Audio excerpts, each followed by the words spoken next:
Y'all, what the fuck is up?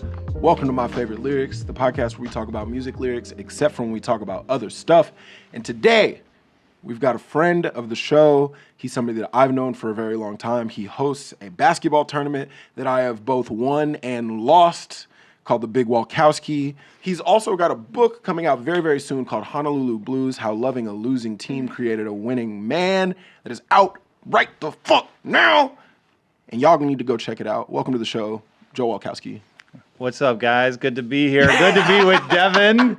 And it's so weird to be sitting in it because normally when we're around each other, we're mildly irritated at each other. It's true. Just to give people a little bit of background, Joel and I have known each other basically as long as I've lived in the city. I moved to the city in 2018, probably pretty shortly after that. Got into a basketball game that Joel runs. And Devon is the most aggravating person in the world to play basketball with. He's the only guy I have ever met in like years of playing basketball, decades of playing basketball, who shows up being like, yeah, I just want to play defense, which is an infuriating trait. And I've been matched up against Devon for nearly a decade now. We only ever get matched up against each other. I could really count on one. We've probably played, let's say we played 100 basketball games with each other. I could count on one hand the amount of times we've been paired up as teammates. It never happens. And I don't even, you like going against me. Like, I do. You're excited. I understand it. And like, I'm good. Yeah. But not against you. You're physical with me. I can tell you grew up playing D-tackle. Yeah. You toss me, like, I'm a big, strong guy. Yeah. You are the same, except you grew up in Texas, which is a strength. Yeah. I grew up in Texas, so it's I played a lot of offensive and defensive line, so this is only for a certain subtext. We have a lot of women who listen to this show, and this won't resonate with a lot of them. But I'm just going to tell you, it's the truth. I love playing down low. I love playing basketball down low. I love elbowing. I'm not really good at shooting the basketball, and I know that. I'm not really good at layups. It never really made sense to me. I can't do like cool layup moves. I can hit like 1 or 2 baskets a game probably, but you know what I can do? I can hold whoever I'm guarding to way less points than they're used to scoring. I played against Cerulli one time, didn't score, and he's legit good. I take pride in this. I take pride in like, oh, you're used to scoring 7 points, you're scoring 1 today. And Devon, it's 2026. Women love basketball now. My comp is Angel Reese. Like, I go down low, stretch. I rebound, and like, he pushes me around. Yes.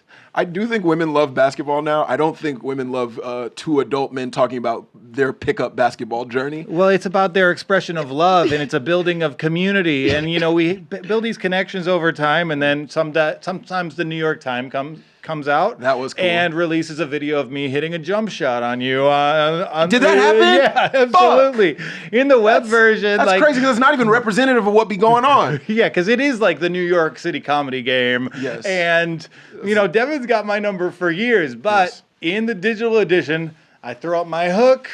They put it out there. Sure. That's all the news that's fit to print. Sure. Joel scores a basket on Devon. You do that, though. You will get me, like, one good time a game, you will hit a shot that I contest the best that I can, and you still put it in. Joel does this thing where he'll put his body into you, kind of create some space for himself. He does this hook shot from, like, as far out as it could possibly go, swings it up. Like, it's an unblockable shot. You really cannot get to it unless you jump like 12 feet up in the air.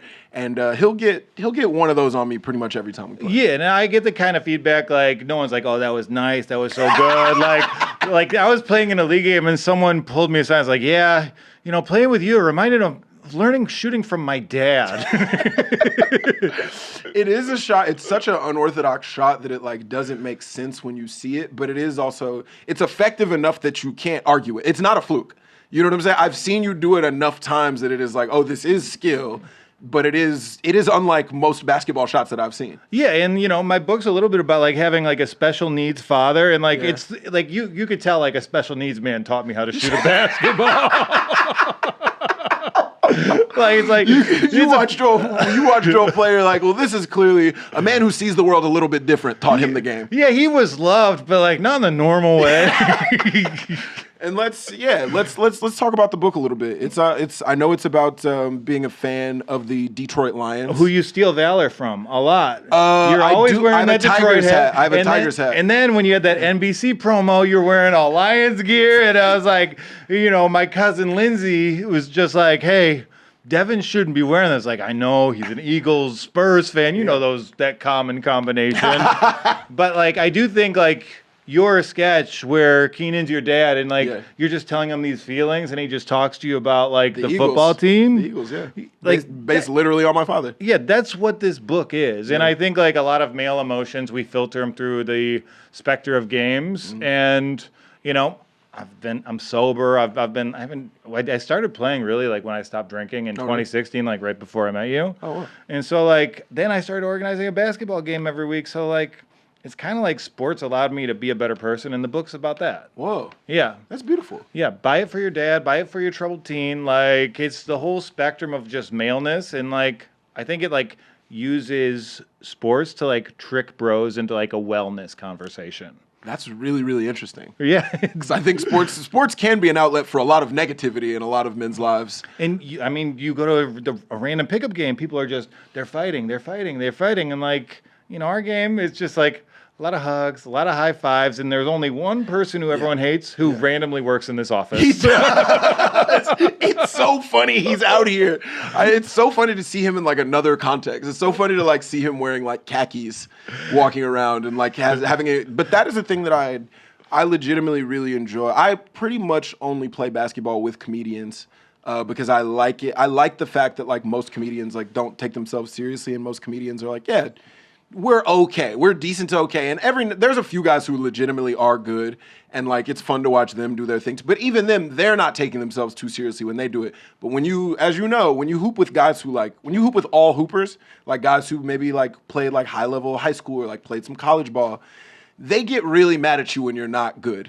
And that kind of stuff is like, I don't have any time for that because it's like, I'm not trying to prove myself. I'm just kind of trying to run around, get some exercise. And my take is you can tell someone's entire personality from how they conduct themselves on a basketball court. Not necessarily skills, but like watching you play for years, like I have it on good authority. I think you're going to heaven. Like selfless, bought in, great. I'm passing the ball. I'm a ball movement. I will say this, like I've found as a Spurs fan, anytime that I play ball with another Spurs fan, we know exactly how to play with each other. There's something about watching the way that team plays basketball that like has seeped into my mind, and I never am holding onto the ball for more than like 2 or 3 seconds. Yeah, and being a Spurs fan will shape you in some way. You're inclusive, there's character, you're in that fraternity forever, and like same way as like being a Lions fan is like I'm kind of a loser. Sure. The Lions of I respect. I like pretty much everybody that I meet that's from Detroit. There's just with Alex English, one of my best friends. The best. Everyone from Detroit is super welcoming. Detroit dance floors are second to none. Oh, okay. You're going to see people of all ages, all races, all socioeconomic backgrounds, and they're all just going to be, just getting it on the dance floor. It's great. I do like that. I will say, I've told this story on the pod before, but the one time that I went to Detroit, it was the winter time, and I went there with some audience members, and I set my coat aside, and then a guy stole my coat and then was wearing it on the dance floor. Welcome to Detroit. It was such I have a stand-up bit about this because it's so crazy because I'm in another city. I see him on the dance floor just like grooving. I tap him on the shoulder thinking like we're about to scrap. And I literally was like, hey, man, that's my jacket. And he just goes, all right, man. And he's just trying it on. He just gave it back to me. I was like, what sort of half-assed criminals y'all got in the city? And every person I've talked to from Detroit was like, well, you shouldn't have put your jacket down. Yeah, you put something nice down, you're going to try it on. And really it's just about feeling what it's like to be Devon Walker for just 15 minutes. It's okay. It is all right. I think it's pretty good to be Devon Walker. Yeah, you're DoorDash and hot dogs. That's an unhinged behavior. I DoorDashed 12 hot dogs to my house for the 4th of July. I did just do that. You know what it is like I moved into a new apartment and I have this like big like patio outside that it's like made to host people. Like I can fit probably 10 people on this like outdoor like and there's no way to cook with an outdoor space. We all know that. What I'm trying to say is I have not yet purchased a grill. And so I was like, all right, I could buy hot dogs and make them like on the skillet, but that doesn't feel like it's in the spirit of the holiday. And so I was like, I'm getting dogs to the crib delivered. Yeah, and I did get, and the individual packaging for the hot dogs, it just seemed like every guest was allowed exactly one. I mean, there were still dogs left over. I ordered 12, probably 8 of them got eaten. And so I ordered Shake Shack. I tried to make it nice for the friends, but like, yeah, I do need to purchase a grill before the summer's up so that I can, properly grill. Devon, Yeah, I will buy you a grill. Oh my God. Yeah. Thank you so much. Once I get my bus money, first purchase. So I got hit by bus. I was telling him off air, but can you tell the people the story of you and the bus? Yeah, and really, I was just biking. And the sun got in the driver's eyes, and he just passed me in the same lane. Like, I got hit by a bus, and I don't know if you know this. Yeah. There's a policy. Every time a bus hits someone, the bus has to stop, and everyone has to get off the bus for an investigation. So you're hit by a bus, and then 60 people are so upset with you. That's so fun. You're really injured. Yeah. But you also prevented like a Jamaican lady from getting to work. Yeah, and then the Jamaican lady let me hear about it. And as you know, and I understand her side of it. Because she also doesn't know how hurt you are. Yeah, like I broke my arm. I wasn't really sure. You get that shock where you're like, oh, I'm fine. I'm alive. But that's it. But like, I'm getting berated laying on Park Avenue in Brooklyn where it's just like, kind of like Park. There's some things going on. Yeah, Park's bustling. Yeah. There's people there. So yeah. Any route that a bus is on, there's people. Yeah, and I had a basketball with me, so I had to bring a basketball to the ER. I like that you didn't let it go. Yeah, and I'm not going to leave it in the street. I've been through enough. I need my comfort basketball. Sure. And then, I had my girlfriend Diana was like our first week together, and she came to the hospital. We got kicked out of the ER for laughing too much, which good sign for the relationship. Sure. Hold on. What? You have a pregnant pot. Well, hold on. Okay, you can cut this if we need to. You could go there. We can cut this if we need to. I'm an open book. What? Weren't you married? I was married. Fuck! Yeah, no, I was, I went back to be my dad's caretaker as my dad was dying. Yeah. And then my dad died, but my ex, she was a Broadway star, and she got her big break, and that was her... that was her premiere. So, she went to the opening of her show. I went through my dad's funeral alone. And, if that's where your values are, there's no bouncing back from that. I see. This is a podcast first. This is a podcast first, but I've never had someone recount their divorce on the pod before. I've also never realized in conversation with somebody on the podcast that happened. Well, you don't. With divorce is weird because you're like, I'm not going to put out a press release for it. But some people do. I have seen some people. I've seen comedians be like, "Hey, just so you know, me and blank are getting a divorce." Yeah, it's no conscious uncoupling. It's like I'll get a stupid earring and a couple more tattoos. Huh. I started posting about having a sauna in my living room, and I feel like that was the way I let the world know. Something's going on. So yeah, I am divorced, got a great girlfriend, but in a 2-year span, everything bad that can happen to a person happened to me. Yeah. But I think it kind of showed me who I am. Whoa. Dad died, closest family member died, dog died, got hit by a bus, marriage dissolved in real time, and I had sold the book right before, but every day it's just oh, you have to work on this. Well, this stuff, it's got to go in there. But this book, but it's kind of I have 2 hours a day. Something's demanding my best. So regardless of what was going on, it's I'm not taking anything into the writer's room with me. I'm going to be locked in. I'm going to be focused, and I'm ADD as fuck. I don't know if you can swear here, but I'm that ADD. I have to swear. Yeah. So I would trick myself and be I'm going to put on records. I can't do anything until I have to flip the record. I'm going to write my book until then. So this book got me through everything. And it'll get you through the same. Come on. Come on. Check it out. Honolulu Blues. So yeah. Wherever you purchase books. Yeah, so yeah, that's the way I tell everyone I'm divorced. Yeah, this happened and buy my book. You know what's so beautiful about this though? well, depending on the way that you look at it, I feel like we were talking about this off mic, but I feel like you and I have known each other for years. I've been in New York City for it'll be 8 years next month. And actually my anniversary, depending on when this comes out, it might be right around my like 8-year anniversary. We've known each other, we've had conversations, but like so much of it has been through the lens of basketball. We see each other for those 2 hours and then we go about our lives. I've had so much shit going on. I didn't even know you got hit by a bus. We've known each other for a long. This is what male friendships can look like, and we consider each other friends. Yeah, and like I know your opinion on Stefan Castle. That's about it. Yeah, exactly. and there's a usual rotation of guys, who I like see in this game that I have like played with, and it's like gun to my head if one of them was like, hey, so like, how many sisters do I have? I'd be like, all right, well, you got me.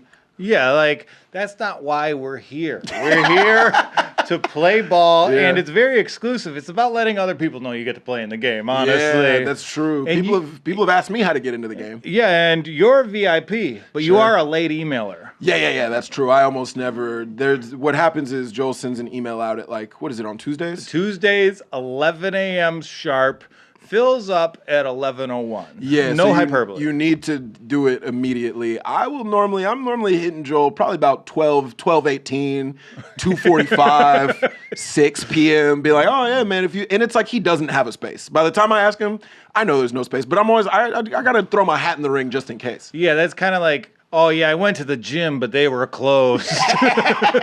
That is me as hell. No, I tried to work out this week. I knew it would be full. And like, I think that's like my legacy. He's like, I believe the SNL writer's room stops for 5 minutes every Tuesday morning. Absolutely. No, that's Tuesday morning. Actually, you've got a lot of time. Tuesday morning is one of the few days that's like really all for you because you don't really need to be into the afternoon. So like, yeah, it's a day I really could do it. And also, I don't even work there anymore. So it's like... Well, I mean, evoking the greater Devon mythos, like people know you work there. It's not just like, we just found our way in the studio and set up the lights. It is, I forget that I did that sometimes. Because you're just so, like, it goes so fast, right? It's really like a flash. It really is like, I don't think there's another experience that can like mirror it. You know what I'm saying? Like, I'll work on other TV shows. I'll work on whatever. I'll work like in the industry, but like it is so singular. And like I'd had friends like Gary worked there, Alex worked there before I did. You can have people describe it to you. There is like, you cannot understand it unless you're in there. It is like. No, I think I get it. Like you work a lot, you play a lot, and you're not allowed to do drugs since 1980. I don't. People, where there's a will, there's a way. Where there's a will, there's a way. I will say, working there, it's like everybody's leaning on something. No matter, for some people that's yoga, and for some people that's other stuff. Yeah, and like I work with addicts a lot, and I'll just tell them like, yeah, you're quitting. Eat a lot of candy, and I would just be eating candy in there. What would you get through it with? Realistically, legitimately, I drank every single day of the week. That's great. I drank 6 nights a week, and that was what I leaned on for sure. Because it's like you're so stressed all the time. You need to blow off that steam somewhere, and there are also like 1,000 places to go drink nearby. If you have like an extra hour, before you need to go do a thing, you're like, all right, you want to go in the basement? There's literally like a nice Italian restaurant in the basement. We go to this place called Jupiter in the basement, and we became regulars. That became our Cheers bar, this like little Italian restaurant in the basement of 30 Rock. Yeah, and that's how you're not a New Yorker, and I know that's the dialogue now. You're not a New Yorker, and you got to be a regular at 5 places, I feel. Yeah, and that's like the real rule. Like, sorry, J-Lo, that's like... But like until a barista knows your name, you're still living in the suburbs of Chicago or Kansas or whatever. Sure. Where are you a regular? I can't say because it's like I can't. Blowing up the spots? I can't blow up my spots. Honestly, like my homie Sam runs this restaurant, Golden Diner. The pancake king of New York City. Honestly, yes. I met him through Gary. And Golden, like, we used to go there before the pandemic, and we could just kind of pull up at any time. Then right as soon as the pandemic ended, it got blown up on TikTok. And now I need to, like, have somebody's phone number to go eat there.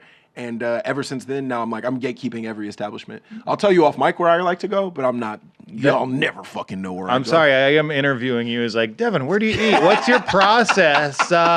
What's your astrological sign? Are you, when did you first fall in love? Sure. I come here to turn this circular table. Come on. And it's like, and you know what? I don't mind it. Sometimes people will grab the reins and start asking me questions, and I'm like, sure, I'll go there with you. Yeah, I'm a curious person. And, I think it's weird that, like, as adults, New Yorkers, we fetishize pancakes. Yeah. There's so much dialogue about where the best new pancake is. Honestly, go peep. The golden pancakes are as advertised. They are incredible. They're incredible, and they've got the other location. Golden Hoff, yeah. which I will blow up that spot, one, because my homie runs it, also two, because it's incredible.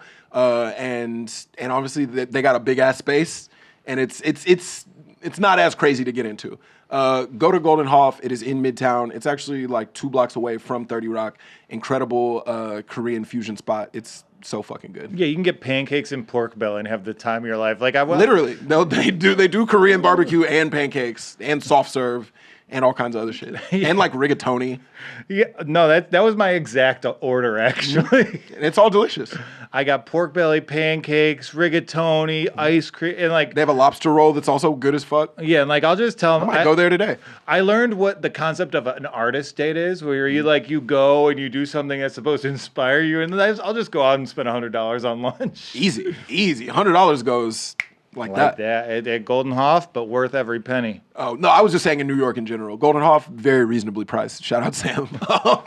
But Joel, I mean, before we move on to the bars, is there anything else book related that you'd like the people to know? The book related, I mean, I'll say I got a 5-star review this week. People are actually really loving this, but I think it's really accessible, and like I think it's a way of like talking about serious themes that's also a comedy. Like, this is yours. You can hold on to it. I want you to read it. Give me your thoughts. Will do. But I think like it's addiction, it's male emotions, and like it's kind of framed through like I love the Detroit Lions, but my dad was special needs, and loving a special needs parent is a lot like loving a losing team. Like you see other people, you see their relationships with their teams or their parents, and like, oh, I might not have that, so you eventually make it enough. So that was my process, and that's my spiel. Did you make it around in the book to present day Detroit Lions who are actually good and like a contending team? Yeah, and like the book. So my dad was on his deathbed as we got good, and we went on that playoff run. And like he told me, go to San Francisco, tell me about the game. And that game, we'd never been to Super Bowl. Yeah. We had the Super Bowl in our hands, and we blew it.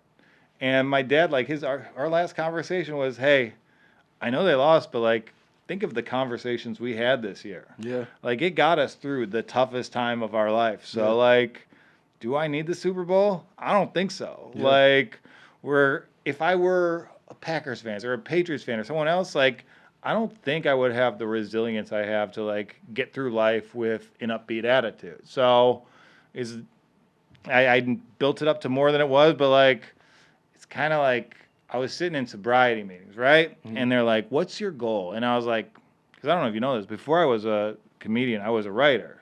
First thing I ever wrote got published, and I decided I was going to be great, you know? And so I wrote a novel. I locked myself in my room. I drank, I boozed, I pilled, and I drank myself to death. I needed 14 blood transfusions. Oh, my God. So real. You was going up. I was going. Oh, okay. I was having the time of my life. I thought I was Hunter Thompson as like a 22-year-old. I was living in a van and just like taking everything I could, but like getting sober is just like, can I make a piece of art sober? I thought like, I'm not creative anymore. I'm going to move on. So really, I think it's a reflection of being a different person, going all in on one thing. And if you guys give it a chance, I think you will enjoy it. If not, Venmo me, I'll refund you. That's risky. You got to show me a receipt. I'm not just going to send you $27. $27. You know, it's not even 30. That's 20. That's a reasonable amount. That's one cocktail if you live in New York City. Do you have a favorite number? Good question. Probably 13. Me and my brother were both born on the 13th of our respective months. Oh, so it's coming up.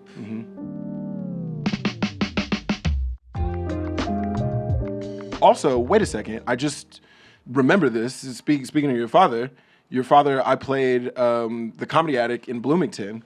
Yeah. I played the Comedy Attic. It was me and Brittany Carney went to Bloomington, and you messaged me and you said, "Hey, just a heads up, my dad's gonna come to the show and he's gonna bring you a switchblade."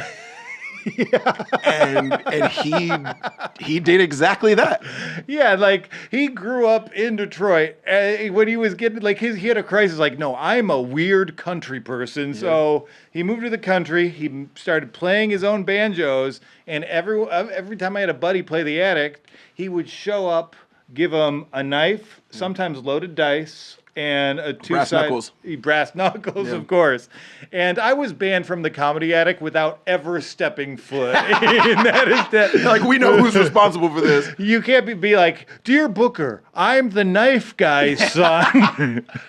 I will say I found it to be, well, you don't know this, but like I found it to be so cool and sweet. Like, anytime anybody gives me anything, literally this bracelet that I'm wearing, a fan of SNL got me. This is like based on a joke from this British rap character that me and James Austin Johnson did. We referenced this soccer player named Jan Wouters, and somebody made me a bracelet. Like, I have such a deep appreciation for when anybody like takes the time to give me anything. Nobody has ever gotten me any sort of a weapon or a blade of any sort. Your dad, you know, it's so crazy. I like appreciated it so much. And then literally I had a flight at like 8 a.m. and they have to drive you from Bloomington to Indianapolis, which is like an hour or something like that. And so it was so early in the morning, and I literally, he gave it to me in like a leather pouch, like a nice leather pouch. It was legit nice. And I literally like got out, and I was like, oh, wait a second. I got to the airport, and I was like, well, wait a second. I only have a carry-on bag. I can't bring a knife and brass knuckles on a plane. And so I was like, oh, I have to like give this to. So I like gave it to the opener. The person who opened for me was like, hey, here, can you take these weapons? But I will say, I still have the pouch. It's a great pouch. I use it as like a toiletries bag. He made it. It like comes with me. It's like good leather. So I still have this thing that, even though I couldn't keep the blade and the brass knuckles, I still do have these things that your dad gave me. Yeah, his legacy is this book and Devon's toothbrush. Two of the greats. I mean, I bring it with me. I'm on the road a decent amount. I bring it with me everywhere I go.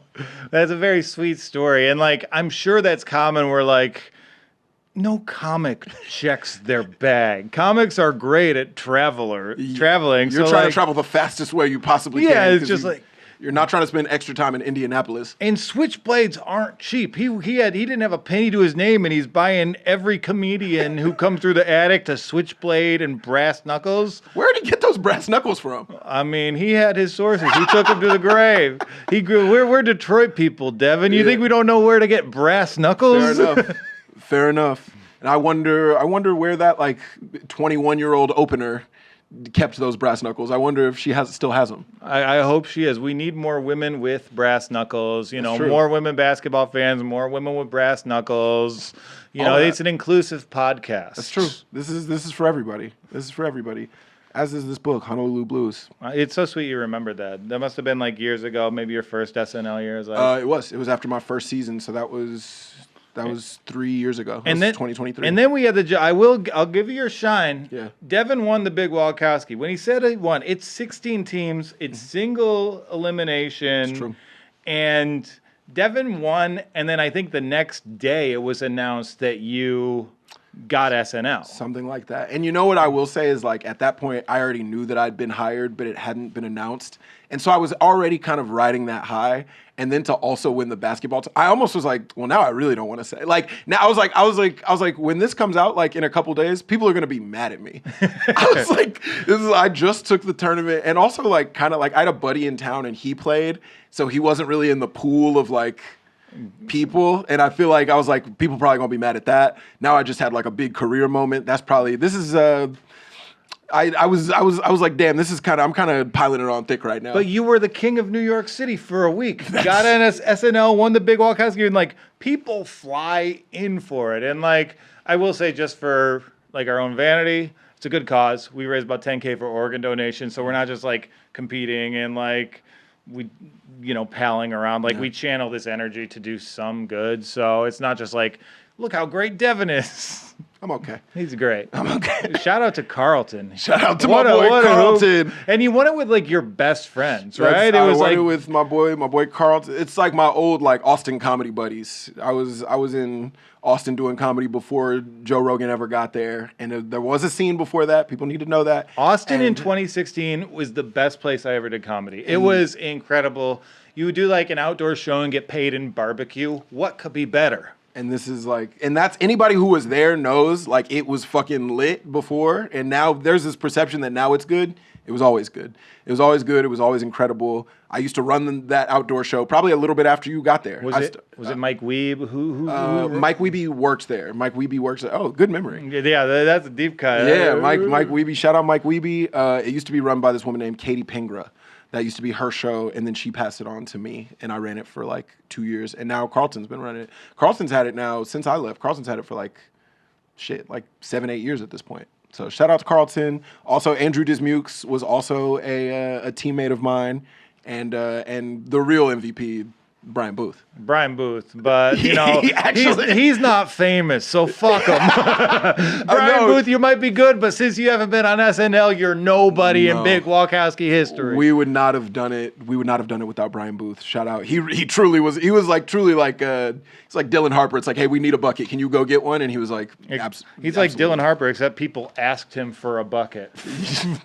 Sit on the bench. We're paying De'Aaron Fox a lot of money. Don't get me started. I could talk about this for a long we've time. got secret texts about the Spurs that'll never see the light of day. True. We are the two most controversial men in New York because I was the only one rooting for the Spurs. And thank you for that. There Of was course. not many of us. Joel, you brought some lyrics to us today. I brought some lyrics. I And- think I might get in some trouble here. Okay.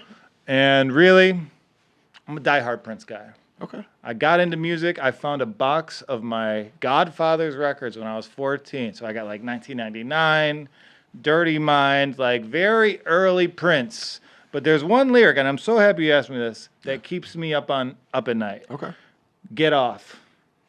23 positions in a one-night stand. So many. Doesn't that sound terrible? It doesn't sound like something that I'm capable of. It sounds like there's no chemistry, and I think if you look at Prince, the way Prince talks about sex, it's kind of the way a virgin would. I've said this about Ariana Grande before, the exact same thing. Like, it's almost innocent, like he's imagining it, and like, everyone's like, oh yeah, Prince, he's so sexy, and like, Prince was so prolific. Yeah. Like, Nick Hornby wrote a book comparing Prince, not to anyone in music, but to Charles Dickens. That's how big his output was. Yeah. And, like, we only know what he wanted to release, and the family's going pretty wild with was releasing. Yeah. You know, I can't wait to see the Purple Rain Broadway musical that he would have... But I don't think Prince was I think Prince was an intellectual who was so focused on the music, and when he was first coming up... He opened for Rick James, someone who definitely... He was fucking. Rick James was fucking. One of the freakiest men alive. So I think he took a little bit of Rick James's personality... How could you not? ...and made it part of his stage persona. 23 positions is just the number that... It's just 23. If you can't find it after 4... If you can't find where you need to get after 4 or 5, then maybe that's not somebody... Maybe you're not supposed to be fucking each other. Yeah, how many positions are we trying? Both of them. I don't know if you left me, if you were like, all right, Devon, go get to 23, I think it would... I don't know if I could even make it to that number. Yeah, and, you know... I don't know if I've done 23 positions in my entire life. I don't think there are, because Prince also says in one lyric that he would rewrite the Kama Sutra with half the words. That's not giving the Kama Sutra, one of the ancient, hallowed texts in all cultures, a lot of credit. Yeah.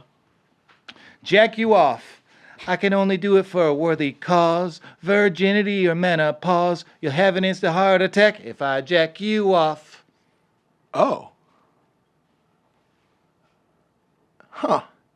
And first of all, we know even if Prince is the sexual dynamo, which he might have been, I could be wrong here, but we know it takes a second.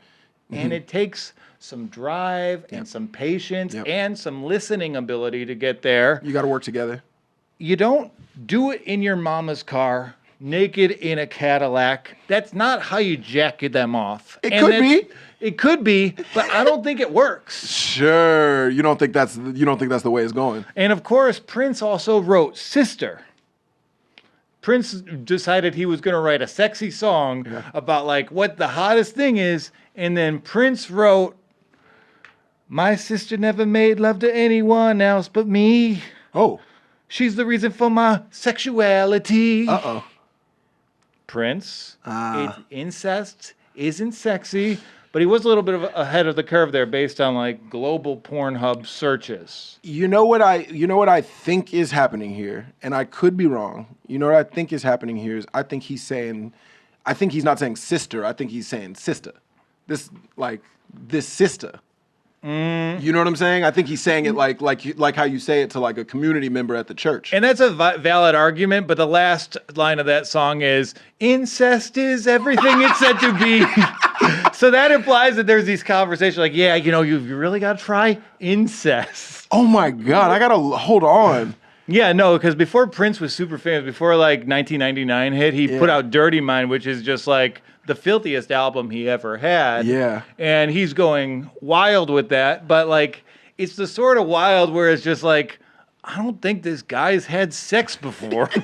Or if he is, he's doing it very different than the average person. Yeah, and like, I don't know. I think everyone's like, oh, Prince is so cool. He has so much sex. Like, I think it's cooler that he's a guy who, if you follow, like, there's like a book that followed him every day writing the Purple Rain album. Yeah. He lived in the studio.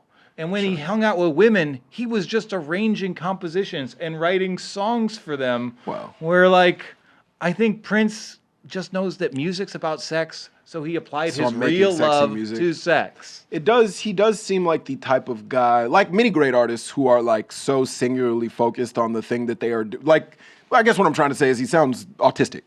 He sounds absolutely. Clearly like all he could focus on is the thing that he liked and anything else was like secondary. So I could imagine like he seems like somebody who like even when he was having sex, like he was humming a rhythm as well. Yeah, and I can't imagine him being present with anything but the music. Like his first two albums, he played every instrument, recorded them himself. Yeah. 22 different instruments. So you think he's interested in another person when that's his level of like love for the music? I don't know. It's hard to believe. People are going to be commenting on this one, huh? Yeah, people are going to have a lot of stuff to say. But we're going to find someone like, no, Prince made love to me. He was the best I ever have, and like slide in my DM. Send the picture. But I will say, have we ever heard anybody like have any of like Prince's like ex-girlfriends or wives ever spoken out? I feel like we haven't really heard from these women. A little bit of like Vanity and Apollonia, but they're also people whose careers he helped a lot because like he kind of built a lot of like female pop stars where like he built those stars. He gave songs to Cyndi Lauper, to Madonna, where like I think he was just kind of lifting women up artistically.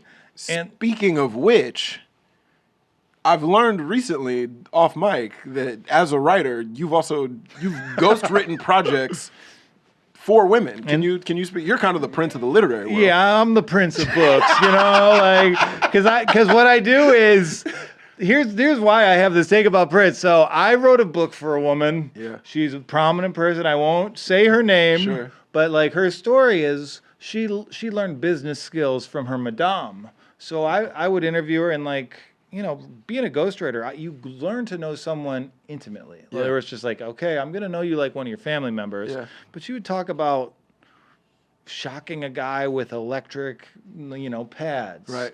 Selling men her breast milk, lactating on them. And like, I'm alone in my apartment. Your show's playing in the background. And I'm just like, yeah, you know, I approached the man. I had a look in my eye. He didn't want me. He wanted me to be in control.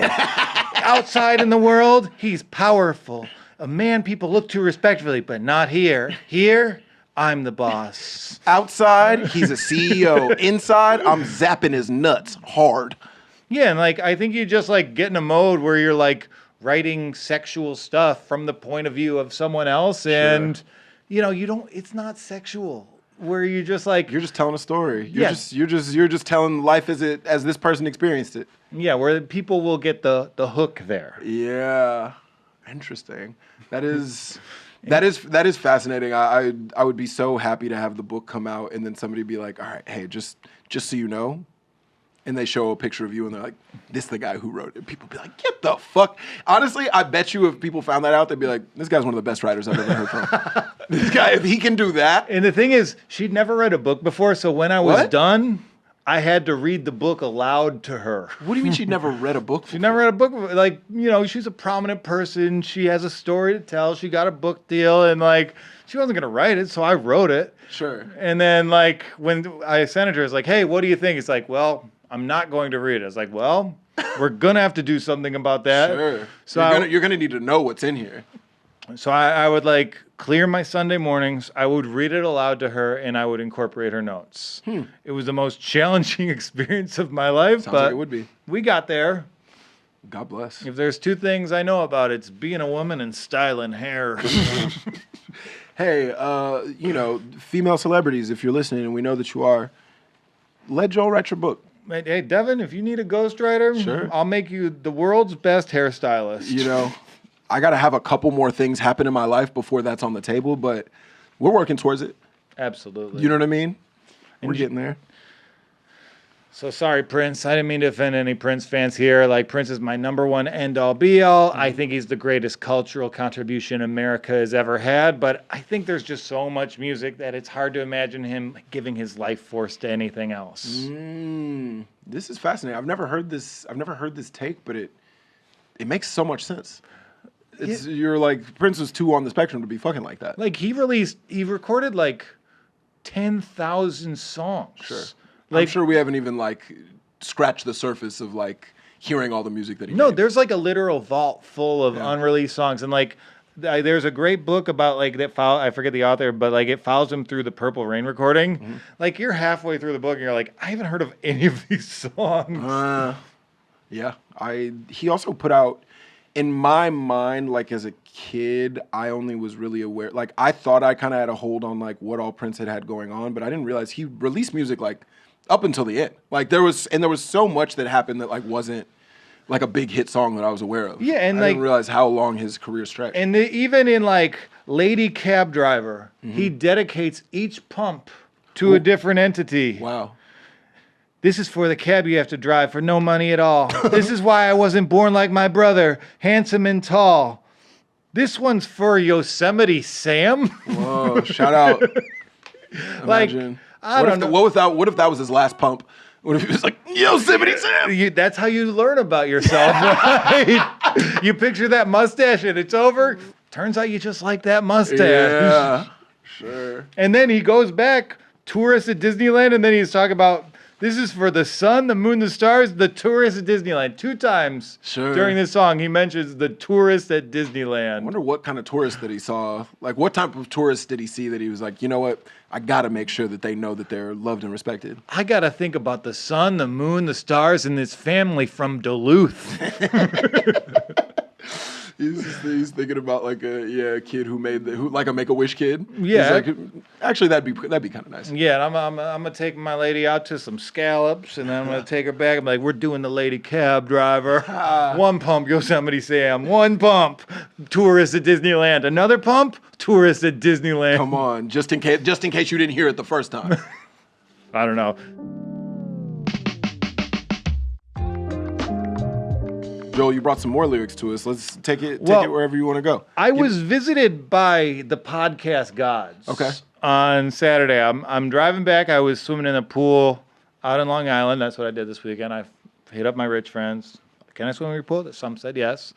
But I heard a song, and this isn't really my type of music. I listen to like 70s, 80s, Stevie Wonder, Prince. That's what I listen to. But I heard a song, RXKNephew, American Terrorist, which is maybe the greatest array of opinions that I've ever heard. There isn't an opinion that isn't in this song. Yeah.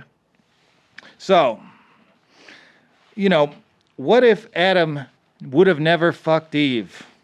That's why I don't eat bitch food now. And then we go from religion, and then he stays on religion. Okay, I fuck with Adam, but I'll beat the shit out of Eve. How the hell they live at the forbidden tree? Yep. Somebody show me the forbidden tree. How the fuck they got a picture of Jesus? There's no pictures of Jesus. Well, some people have drawn and painted them. And then he stays on religion. I printed out these lyrics, and it's 9 pages long. It's quite a bit of stuff. It's quite a bit. He's going in on a lot. And then I do like he touches on the pandemic, but then he questions, explain to me why the fuck Benjamin Franklin stood his ass up on the roof. How he discovered something out the sky. If that's the case, T-Rex discovered it, which is him mixing up electricity with a meteor. Yeah, that is true. Carmen discovered it. Also, the way that he addresses the pandemic is he goes, and I've heard this song, and it is captivating. I will say, even despite the fact that he sounds insane, you are like, even in the stuff where you know he's wrong, you're like, all right, I'll hear you out, though. I'll hear you out. Let me see. I'm interested in his line of thinking. He goes, they said the world would end in 2012. I was selling crack in 2012. They talk about the calendar ended. 8 years later, a pandemic.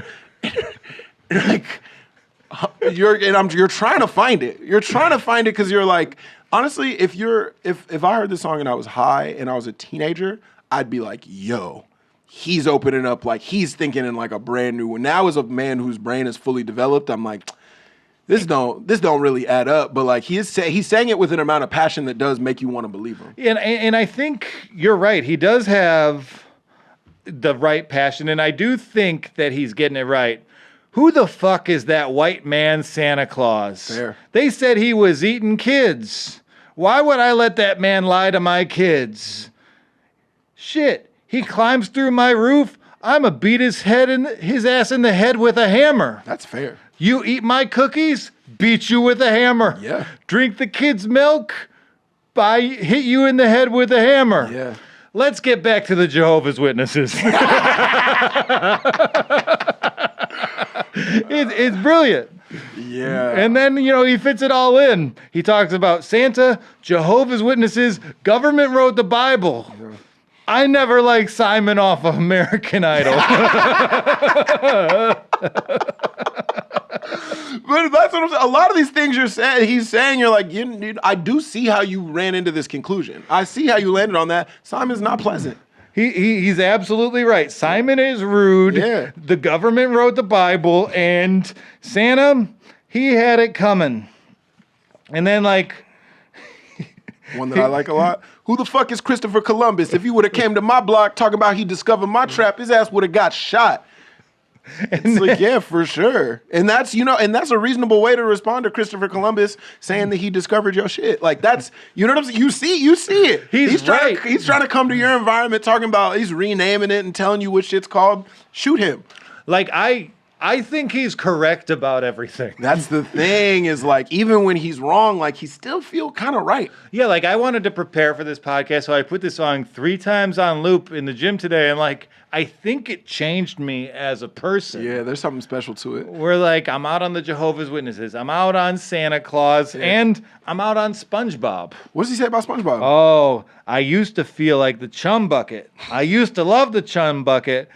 I been knew SpongeBob was a bitch. That's why I fuck with the chum bucket. That's tight, actually.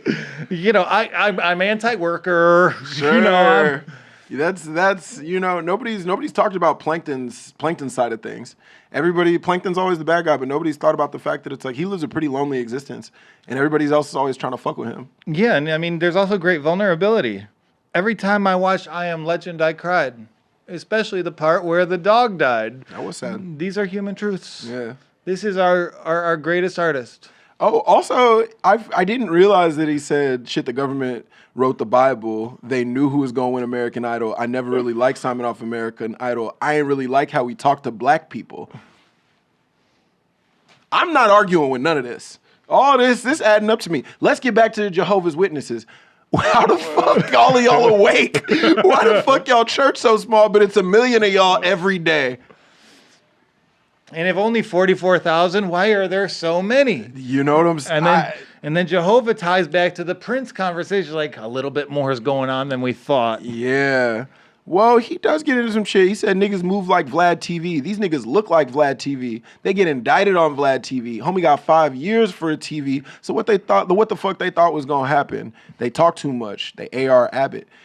I really actually do see what he's got going on. And it's so stream of consciousness that he is just kind of like connecting the dots. But also I think about Vlad all the time. Vlad is, are you familiar with DJ Vlad and what he's got going on? He's bad for the black community. People literally Vlad be having people come on and talk about like gang affiliations and like crimes that they've done. He's getting them to like expose some of their like foulest shit, and like cops have used that information to like fuck people over. He's a snitch. He really is being snitch. called out in this song.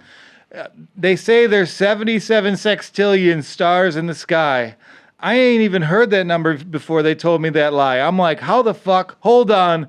Which telescope and what person counts that with their eyes? Fair. Yeah. How you know that number? Talking about God, mathematical truths. Like, I think we should take this printout and staple it to the Declaration of Independence. There's something really special in here.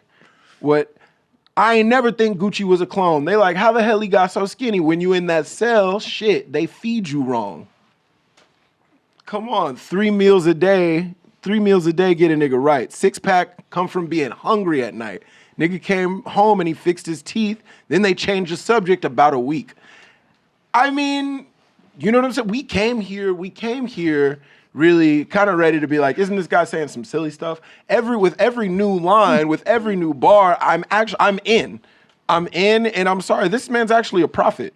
He sees things a little bit differently, but I'm not prepared to say that he's wrong. Yeah, and thank you for addressing the lines that I can't. You know what I'll say? When Caleb Heron pulled up, he brought lines with the N-word, and he sort of self-censored, which no other white guest has done. No other white guest has ever. I feel like every other white guest just sort of avoids the word altogether. I do like the fact that Caleb was like, he would say a line, and then he'd just sort of pause, and then he'd resume. Okay, shout out to Caleb. I need to be more like Caleb Heron. Yeah. Why isn't my special on Delta? Shout out Caleb. I was just on a Delta flight and I was like, man, this is an option. I'm not going to watch it right now, but I love you, Caleb. And all this leads up to Cardi B mouth look dumb. Bitch talk like she's always chewing gum. End of the song. And I see where he's coming from. She does talk like she be chewing gum, even when it's not in there. I mean, he's one of the great artists of our time. Bro, nephew, if you are RXKNephew, if you're listening, we know that you are. We'd love to talk to you.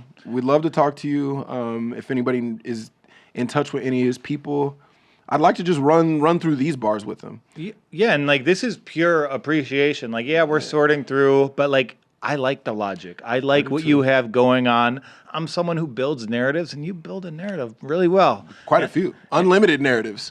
Yeah, and like, I will say, no chorus. No. Just 9 minutes straight. Bar after bar after bar. Put that on after this episode, and you'll have the greatest weight room session of your life. I promise you. Literally, the last time I heard it was, I heard this song I was at the gym. I was on the treadmill. I was like jogging on the treadmill, and this song came on, and I listened to it for 9 minutes straight. And it brings up both questions and answers. It makes you think. You know what I'm saying? In a way that I think not that many songs are. And so go get involved with that. American Terrorist with 2 T's. Yeah. Terrorist. And it did great art. It changes the way you look at the world. You feel me? This song is great art. It does that. Joel, you brought us one more song. And this has bothered me I do like it. Yeah, I love this song. Gwen Stefani. Yeah. Holla Back Girl. Classic. And I do like that she shouts out, where you might have it better than me, because I have the nephew lyrics that I'm sorting through. Sure. But I mean, we've got some of it right here. Is this Gwen, the part? Yeah. Yeah. So that's right, dude. Meet me at the bleachers. No principals, no student teachers. And I love that because it's student teachers. It recognizes that they're working towards something. Yeah. And it's the only time in music that I think student teachers get a shout out. That is very true. Because the student teachers are like a recent college graduate or like an upcoming college graduate. They're just trying to get some credit. They're just trying to put their feet in the water, just trying to be like, hey, What do I do if a fight starts? How do I teach AP US history? Yeah, and if you're like a bushy-tailed student teacher, you're idealistic about the world. And You think you can change it? Oh, this fake Japanese woman believes in me. This is this is before she was pretending to be Japanese. This is when she was being Latina. This is when she was pretending to be Mexican and everything was in Old English font. Yeah, she's like the World Cup. A different nation gets her every 4 years. She's getting passed around by. She's a citizen of the world.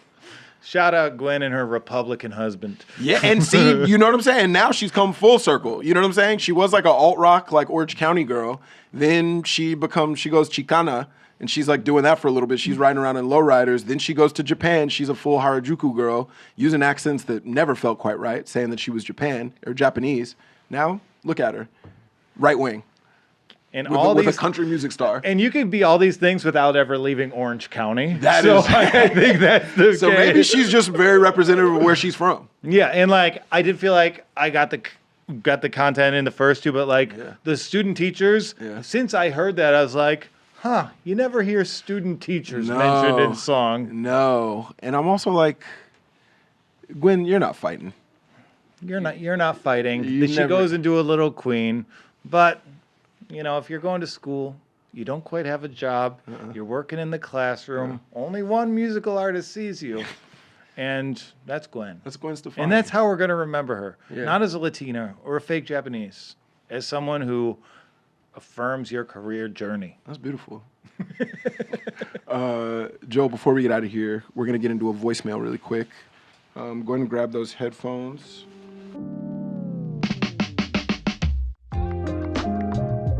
Hi, Devon. Hi, guest. Love the pod. This is Maeve from Philadelphia.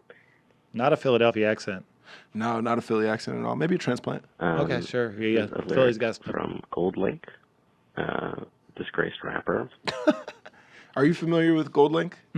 Are you okay? Gold Link is an artist who probably started popping off a little over a decade ago, probably like 2014 or so. Really had built a lot of momentum up. Has made a lot of songs that I really enjoy. Has made albums that I enjoy.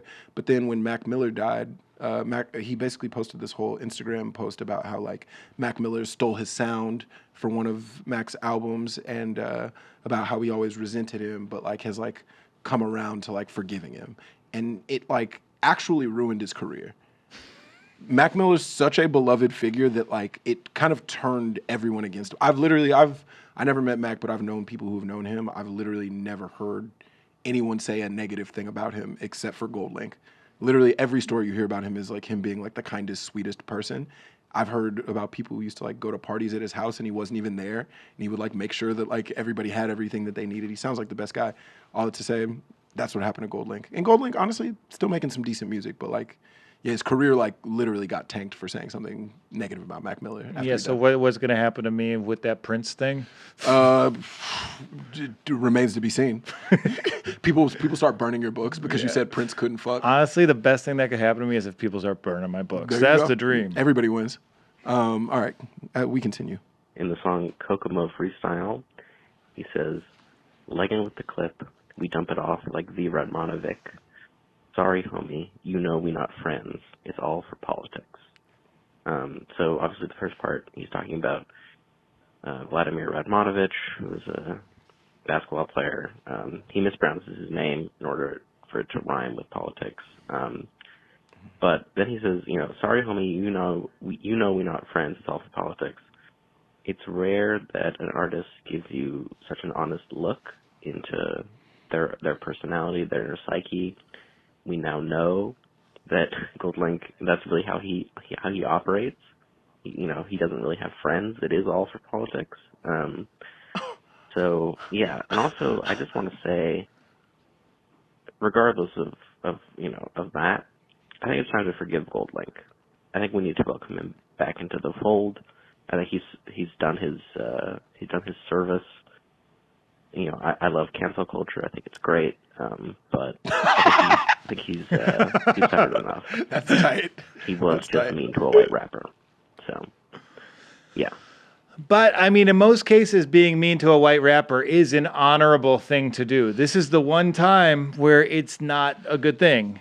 I mean, and it's also like there are so many white rappers that it's totally fair and acceptable, and that I would personally encourage people to make fun of and like say negative things about. I think he picked literally the one white rapper that he shouldn't have done that about, and it shit went really left for him because of that.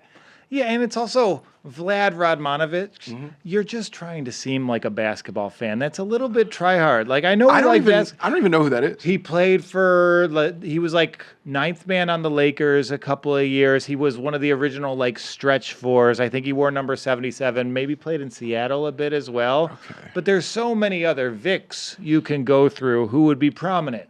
And I know there's like a lot of Serbian guys. You want to like show off and put in like a journeyman basketball player, but working Peja Stojakovic. That would make so much more sense. Yeah, there's so many other Vics that you can go through. And it still would have worked. The syllables still would have lined up. Peja Stojakovic, and we dump it. Drazen Petrovic. There's so many bitches. Yeah. I got all these bitches. Yeah. I sold my book because I got a spell from the witches. Sorry, now I'm the white rapper. Yeah. I didn't expect Joel Walkowski coming on here to promote his book in freestyle. Well, every line does rhyme. Okay, yeah. This guy was a real journeyman. I have no recollection of this basketball player at all, and I pay attention to basketball. Yeah, but I do think, like, just throwing it as an aside, like, I think cancel culture is good. That was honestly one of my favorite parts of the email. You don't ever hear anybody be like, oh, no, people should get canceled. That's good. Yeah, and I think cancel culture is good because there was like a tweet going around last week about Kevin Spacey was selling his own Kevin Spacey ring where like $250 you get it says F you and Kevin Spacey signs it. I was so entertained by that. Like all the machinations of cancel culture are worth it for me to see that Kevin Spacey ring ad. I'm gonna need to look that up immediately, but I gotta do it on incognito mode because I don't want whatever that algorithm is to get into my phone. I'm up on Kevin Spacey. He's playing nightclubs in Greece. Fucking one time, my buddy and his girlfriend were in North Carolina, and they were staying at a hotel, and they were like having like a nightcap at the hotel bar, and like somebody started like playing music and singing, and they look over and it's Kevin Spacey. Kevin Spacey's practicing for Greece. Kevin Spacey's playing at this like random bar in like Wilmington, North Carolina, just like singing. Yeah, and I think it's kind of worse that like it's worse for him that he's not in prison because like, he's a pretty bad guy. But like, you just have to find gigs now, Kevin Spacey. Yeah. So like, he's just got to go wherever he can. And like listeners, I know you're out there. Look behind you. Kevin Spacey might be doing an act right now. Who's to say? Anybody could be Kevin Spacey if you look closely enough.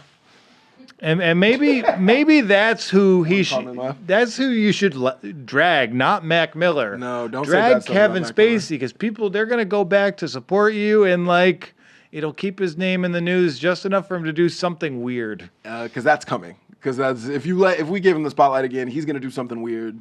It'll probably be a new type of thing, but it'll somehow be worse. Yeah, I just want to hire him. I want to direct a movie, hire him, then like wheel him to set like he's Hannibal Lecter.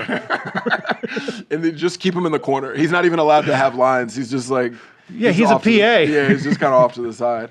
Maeve, really interesting take. I would have to agree with you. I do think it's time for us to collectively forgive Goldlink. I do think that what he said was in poor taste, given the timing, but...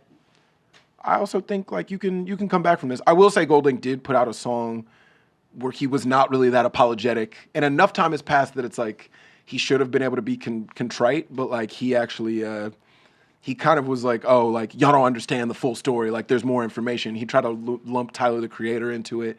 It does seem as though the peaks. I don't really know a ton about Goldlink. The peaks that I do get into him, it doesn't seem to be like an awesome guy. He doesn't seem to have like a cool personality, and like he said in this line, he don't do friendships. It's all for politics. And man, that is most people bring like silly, goofy bars in. This person actually just brought like a really serious kind of meditation on what happened to this man's career and his life. And all this is to say, musicians are supposed to influence each other. Sure. That's part of the agreement. Like I would agree with you that. can't take a line from someone as a comedian, but if you hear someone play music, you're like, oh, I'll change my style to accommodate that. Like Sure. there's no copyright on like the Prince different was- notes. I mean, that's also what happen. I mean, that happens in comedy. That happens in everything, right? Like everybody, all kinds of people you watch, shout out Detroit Boys, shout out Timmy. I can't imagine how many people have like watched his stuff and then like on some level that influence, like, oh, I think you should leave. Like, I'm gonna, even if it's not intentional, they're like, oh yeah, I'm making stuff that is clearly like, that clearly seeped into my mind. no, I was wearing khakis and screaming first. You know what I mean? That's just, when you make something like, when you make something that like resonates, like that is just what happens. You have people who get influenced by that. Like that's the process. And maybe Goldling's bad because influence works that way. Like there's probably 20 guys who could have the same take and could be a piece of shit about it, but they didn't. Sure. And he put his platform on and be like, nah, this dead guy borrowed from my style. And he happened to be the most beloved guy of that generation. That's the thing. Like You couldn't have, and I'm like, that's honestly the way that he felt. I was like completely reasonable and valid to have that, to feel kind of weird about it, especially have like in his mind, he's like, oh, this white artist kind of took my sound and then probably was more profitable with it. I can understand feeling a way about that, but I'm also like, that's for your friends. That's for behind the scenes. That's for your mental health professional. But he's so beloved. Like when he died, it was like Gen Z lost their Michael Jackson. Totally. Like not a charm was put on any Crocs that day. I like that people took charms off their Crocs. That's their half mast. That's them flying the flags at half mast. Joel, thank you so much for pulling up. One more time, y'all make sure to go peep this book, Honolulu Blues. Go find it wherever you find books. And yeah, do you have anything else you'd like to plug for the people before we get out of here? I'm going to look into the camera. I'm going to say this. Devon is the best defender in New York comedy basketball. Woo! Come on. I'm in the conversation. Pop, dunk, if you're watching this. Come on. Come on. I see the Knicks giving a lot of people we know great treatment. Yeah. You've ridden for the Spurs for so long, so hard. Yeah. Why aren't you courtside in the Fiesta shirts? Brother, can I tell you, I've been working on this for years. As soon as I got on SNL, I was like, how do I get in touch with the Spurs? They're a Loctite organization. It's really hard to like get into what they got going on, but trust me when I say I think I might have found the right person to be in touch with. It is my dream to be there like Jack Nicholson. I want to be the guy like in all the big games. I want to be their Chalamet, which admittedly substantially less famous, but enough people know who I am that I do think there's a charm to it. It feels San Antonio for me to be the guy. Absolutely. And I'm really working on that. And come next playoffs, I'm putting it out into the world. Come next playoffs, I'm gonna be courtside at these games. Let's go. Thank you so much for having me. This was a real pleasure. Yes, sir. Thanks for pulling up. My Favorite Lyrics is a production by Disco Nap. If you guys like what you hear, leave a review and tell a homie about the show. And make sure to follow us at My Favorite Lyrics Pod on all social platforms, except for Twitter. We offer that. You can learn more about this week's guest and the My Favorite Lyrics team by checking out the show's notes. And thank you to the guys that made this show happen. Executive producer, Lauren Mandel. Producer, Carmen Carigan. Our editor, Nicole Lyons. And yeah, that's all the people that I'm going to thank for now.